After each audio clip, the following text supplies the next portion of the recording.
নমস্কার, লক্ষ্মীপুর টাইমসের পক্ষ থেকে আপনাদের স্বাগত। খবর পড়ছি আমি মনামি দাস। জিরিঘাট ইনার হুইল ক্লাবের নতুন কার্যকরী কমিটি গঠিত হলো। রবিবার জিরিঘাট ইনার হুইল ক্লাবের সহসভানেত্রী গোপা ঘোষের বাসভবনে আয়োজিত সভায় সর্বসম্মতিক্রমে ৬ষ্ঠতম কার্যকরী কমিটি গঠন করা হয়।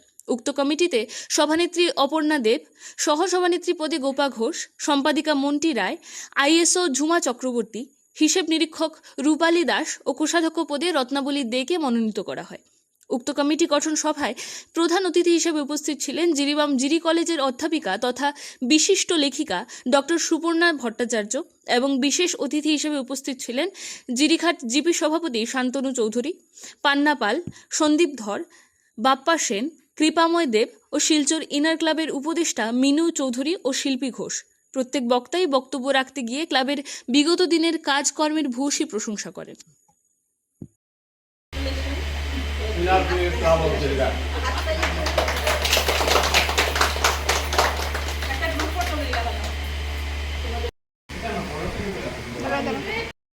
আমাদেরকে হাত ধরে শিখিয়েছেন, আজ অব্দি ওনারা আমাদের হাত ধরেই আছেন, আমাদের হাত ওনারা ছাড়ছেন না।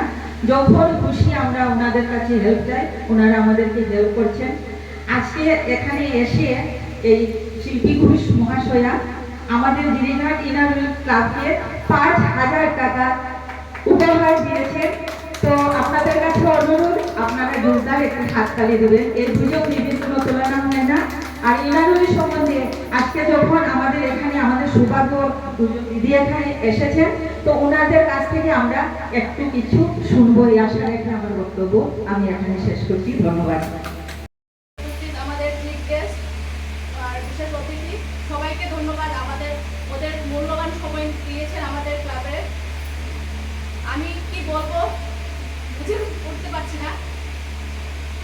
আমরা অনেকটি কাজ করেছি ক্লাবে, আই ক্যাম্প করেছি, তারপর জল বিতরণ করেছি মহালয়াতে, তারপর অনেক গরিব দুঃখীকে যা পেরেছি আমরা অনেক ছোট ছোট অনেক কাজ করেছি।